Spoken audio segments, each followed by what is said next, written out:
So yesterday we began to speak about staying out of danger. We spoke about not eating fish with meat and how some also don't have fish with milk. And rinsing and wiping one's mouth in between the two because of some today unknown danger. Be careful with human sweat and not putting coins in your mouth because there are sicknesses that can be transferred. We spoke about number 4. I needed to get back to you on. We spoke about not drinking water that was left open overnight, not leaving food under the bed. And I think we're up to number 7. Yeah. Okay, so one should beware of all things that are hazardous because, as we said yesterday, we mentioned this already, rules that aim to prevent danger are more strict than ritual prohibitions. In other words, actually, something that's physically dangerous, we need to be more strict about that than something that's spiritually dangerous, which is quite an important principle in halacha.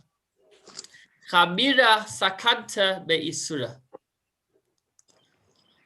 You must be more concerned with regard to a possible hazard than with a possible violation of a prohibition. It is therefore forbidden to walk in a dangerous place, such as near a leaning wall. I don't know, can you go under the leaning tower of Pisa? Maybe, I think the likelihood of that falling while you're walking under it is probably much less than being hit by a car. But I don't know, you'll have to do your research. Okay, so that's as far as the leaning tower of Pisa. Or over a dilapidated bridge. So if you see the bridge looks like it's on the brink of collapse, then Torah would prohibit you from crossing that bridge because there's danger to life. And that's something that one needs to be very careful about. You should not go out alone at night. This isn't only for South Africa. This is a general concept, not to be alone at night. Nor should you sleep alone in a room at night. In some of the texts it says it gives 2 solutions, either for there to be a little bit of light in the room or to leave the door opened. I'm sure there's more discussion about this particular halacha, but I have not. I'll have to get back to you on that. It's also forbidden to drink water from rivers at night, so you don't know what's inside of the water. It looks like it's fresh, but you don't know what's coming your way. Or to put your mouth onto a water spout to drink. I don't know who would, but if you're really thirsty and it's raining and you go to your gutter outside and you say that I'll just put my head under the gutter and have a nice drink, that is dangerous because, again, you don't know what's coming out of that gutter, lest you swallow something harmful. So these are a few things that I mentioned in the Gemara: not going under a wall that's on the brink of collapse, not going over a bridge that's on the brink of collapse, not going alone at night and not being alone at night. That has to do actually with shadim, with demons. I know that there's a famous story of the Baal Shem Tov, the founder of Hasidus, where, it wasn't the Baal Shem Tov, it was one of the other Baal Shem Tov. Either way, there was a whole story of a haunted house that was inhabited by demons. And they brought a Beis Din. Listen to this. They brought a Beis Din in front of the house. They brought a Beis Din of 3 Rabbanim. And the Beis Din gave a psak. They gave a halachic ruling that the demons are not allowed to hang around, that they have to leave. I'm not sure. And they tried arguing back, and there was a whole discussion, pretty freaky. But the bottom line was that the verdict was given, that the Beis Din has pasked, has ruled that these demons have got to go. And at that moment, the windows shattered and there was screeching and they were gone, never to be seen again. Until then, there were these like scary voices coming from the windows. Anyhow, I don't want you to have any nightmares. But I think that the idea of not going alone at night in the dark has to do with that. And I do know that the Baal Shem Tov did give this ruling that demons are not allowed to hang around inhabited areas. So I don't have more information for you. But in general, it's not good to be alone at night in a dark place. So that's that. And then about not watching what you drink. Okay. Number 8. So as far as number 7, I put in my title, are you allowed to sign your life? Well, I guess the question is, why is the person asking you to sign your life? I'm reminded of when I went skydiving in Israel, and I woke up that morning and I was like, should I get dressed like this or like that? And I decided, no, I'm going as a chassid because, I'm going skydiving. It's not the most Hasidic, it's not what you'll find as classic Hasidic practice, but that's what I was doing. I was going skydiving and I woke up that morning and I was thinking, what should I do? And I decided to go dressed like a chassid. And while we were on this little plane, before we jumped out, so I was hacking the guys that they got to connect with their Judaism, put on tefillin, or do. We were having these debates, and it was a really secular Air Force base, or not Air Force, sorry, a really secular airfield. It was in the south, and guys were very would be very insulted if you called them religious. Let's put it that way, and. And I was busy hacking the guys, and one of the guys says, listen, you've already signed your life. What's going to happen if I just decide to unbuckle the clip between me and you? That's the end. I was like, oh. But I kept going. I somehow wasn't convinced he was going to do that. So signing one's life. I think I didn't do research on this, and I'm sure there is halachic response about it. But I would say like this. If the purpose of unsigning one's life is purely to prevent lawsuits, then you're not signing. You're not saying that I don't mind. You're not telling them that I don't mind if you kill me. What you're saying is that if something happens, you won't be sued. So I don't think there's a halachic problem with that. I think what you need to do is you need to make an assessment. What are the dangers? What are the chances of something happening? If there's a significant chance of danger to life, then it would be forbidden. The Torah, as I said, that our lives, our bodies don't belong to us. We can't take our life into our own hands. If you feel, or you not just you feel, but you find out that there is no real danger to life, then I don't think there would be a problem with starting your life, because you're not telling the person to kill you, that you're just telling the person. It's kind of more of a legal requirement. So those are my thoughts on that, but I'm sure there is more to be said beyond the scope of the kids issue.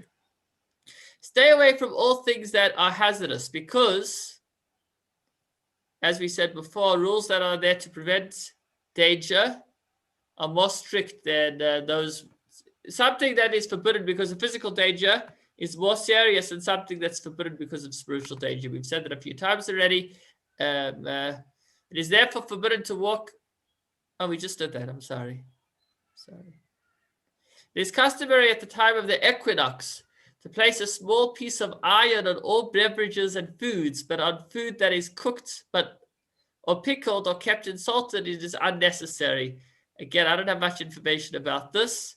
I guess the general take home we'll take is that, it doesn't. I haven't seen this practice today, but the general take home is that the Torah requires us to look after our safety. Don't eat foods and beverages that are repulsive, or eat or drink out of unclean dishes that are repulsive. Neither should you eat with dirty hands. For all these things are included in a biblical prohibition. Do not make yourself repulsive. Al teshaktsu. Don't make yourself into a sheketz, is something that's disgusting. So a moment ago, we were speaking about the idea of preservation of life, but even if there's no danger to life, the Torah prohibits us from doing things that are repulsive, from eating in a way that's disgusting. Even if a person would say that he has no aversion to these things, his opinion is ignored since it defies the accepted norms of society. So if a person says, I don't care eating in this filthy way, it is not okay. It needs to be stopped. It needs to be explained that this is not a way a Jew behaves. Our physical and aesthetic well-being is important. By the way, included in this prohibition of not making yourself repulsive is also not to hold oneself from using the washroom, which we spoke about earlier. That's also considered repulsive for a person to hold themselves back. Here's another interesting one. An animal or bird that was seriously sick may be eaten after shchita, after being slaughtered. Nevertheless, those who are meticulous in their observance are stringent and do not eat such meat. So I once went to an abattoir, wanted to see how the shchita worked, how the slaughtering process worked.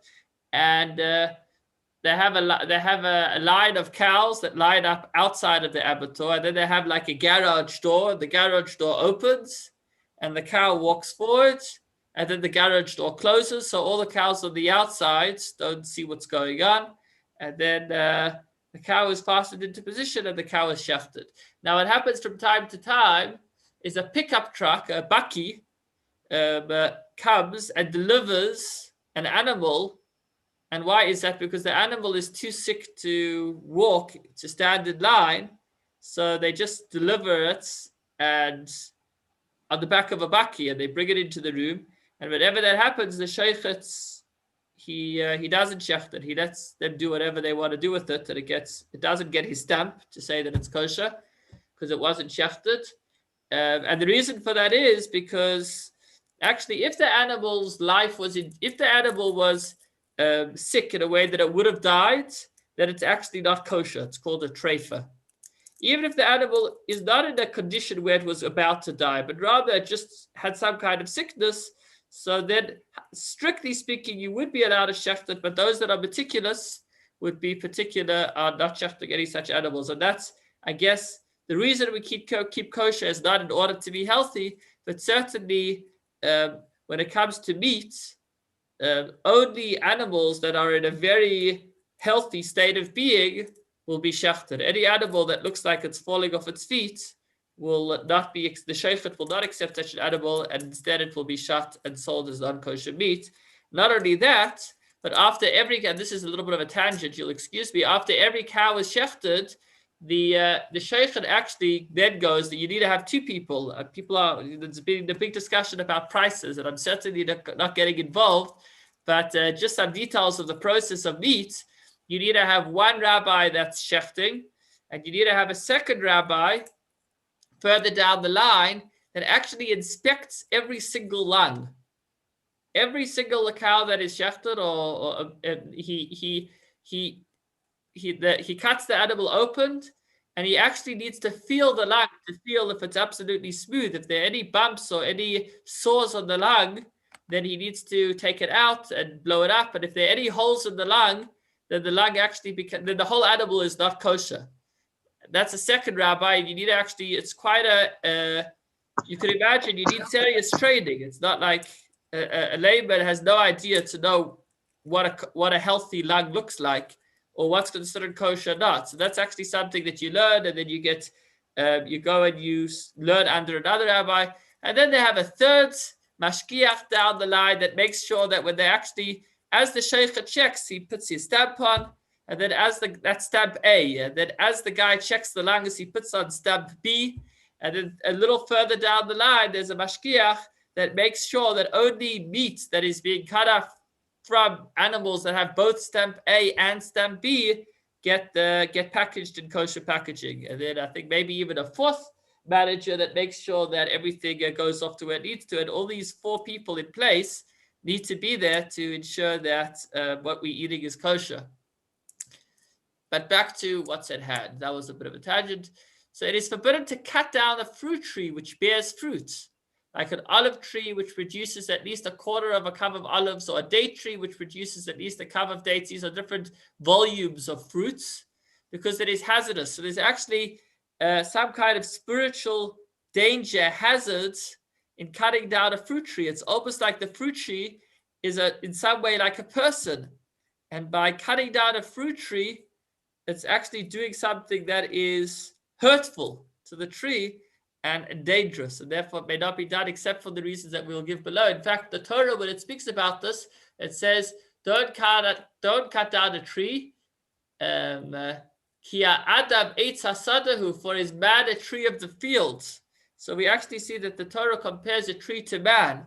Therefore, fruit trees may not be cut down, but if it grows near other trees that are more valuable and it saps their strength, so if you're running an orchard and you see that one tree is actually taking away the nutrients from the ground and causing the other trees to suffer, or if you need the space it takes up, then if you want to build a house, for example, to live in, and there's a fruit tree, then you would be allowed to cut them down. So it would be forbidden to cut down a fruit tree unnecessarily. But if you need the space, or if they're not producing fruits, or they're causing damage, under those circumstances, you would be allowed to cut them down, because obviously the trees, even though we value the tree's life, human life takes precedence, and therefore we will, if the fruit tree is causing an inconvenience, a substantial inconvenience to human life, then it would have to give way to human life.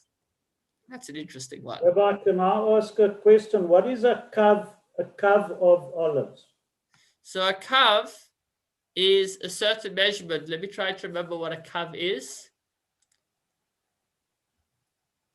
I think a kav is approximately, if I remember correctly, I forgot the measurement, but it's somewhere between 1,000 square meters and 50 square meters. I know there's a big variance. I think a quarter of a kav is 50 square meters. It's basically how much if you had a field of wheat and you planted wheat in that field, so a kav is a certain measurement of how much wheat that would produce. So in Talmudic terminology, it's a measurement. It's a certain amount of fruit. Now, how much fruit that is exactly, I can't tell you offhand. Sorry. So can I just break in here? Yes. I've got here that Gemara card thing that they have given out, and in here it says a kav is 1.2 quarts by the imperial system and 1,200 centimeters cubed by the metric system. I'm not sure exactly what that means. So cubed. That's not referring to the area of land, which I was referring to, but it means how much wheat that would produce. Okay, it's a specific measurement. I think we would still need to find out exactly what it is. Yeah. But the idea is that if it's a fruit tree, but it's no longer bearing a significant amount of fruit, then you would be allowed to cut it down. In fact, there's a whole Gemara on this and a talk of the Rebbe, which explains that just as a fruit tree, if it's not giving fruit, then you're allowed to cut it down. And if it is giving fruit, you cannot. So the Rebbe explains, the Gemara says so to a Talmud sage, a Talmud Chacham, a Torah sage. If he has good fruit, if he is Hagun, if he conducts himself appropriately, then he is like a fruit-bearing tree, and you should learn from him. But if he is not acting appropriately, then you should cut him down, meaning you shouldn't learn from him. So the Rebbe speaks about the importance of how you have many philosophers that could be very intelligent, but as human beings, we need to make sure that our intelligence translate into good activity, into good actions. And what you could have the most brilliant professor, but if his knowledge translates into good conduct, then learn from him. But if his knowledge does not translate into good conduct, as intelligent as he may be, then he's like a fruit bearing. He's like a tree that's not bearing fruit, which means that he can be cut down, meaning that you do not need to learn from him. That's just an interesting one. I see it's already at 5:19. I thought maybe we'd finish the section today, but maybe we'll need to finish tomorrow. But let's see what else we could do. Somebody who has sore stomach. There's a practice where people with a sore stomach would put a hot water in a like a bottle of hot water on the stomach. And the Gemara says this is dangerous because if that bottle breaks open, then the person's going to get burnt. So therefore, although the person wants to make himself feel better, he's putting himself in danger. Today, this would be allowed if you're sure that the water bottle that you're using is one that's not going to break open. Number 13, you should not cross a stream whose waters are moving rapidly if the water reaches above the hips. So if you want to go swimming in a river and the river is more than waist high and it's a strong current, then there is a halachic prohibition of endangering yourself of being swept away by the currents. Finally, number 14, it is forbidden to utter sinister forebodings against a fellow Jew. You shouldn't say, you know what should happen to this guy? I don't know, he should be eaten by a crocodile. Whatever it is, don't worry, I had nobody in mind at all. But if we've got to realize that when we say bad things about people, our words actually have an impact. In fact, there's a story of the Baal Shem Tov where there was once a particular student that said to somebody else, he was so angry, he said, I'll tear you up like a fish. And the Baal Shem Tov took his students and he took them into another headspace, into another world, and he showed how when the student said this, he actually caused it to happen in the spiritual world, and he was terrorized by the scene of this fish or person being ripped to pieces. So we've got to be very careful that what comes from our lips is only good, because what we say really has an impact. And you should never say to a child, a cat or a dog will get you. You should be very careful to avoid habitual use of these similar expressions. So another part of not being dangerous, of not being harmful, is making sure that we don't say things that are we shouldn't say bad things to happen to people. Thanks so much for joining. Wishing you a wonderful evening. And please God, tomorrow we will begin a new section of the Kitzur Shulchan Aruch,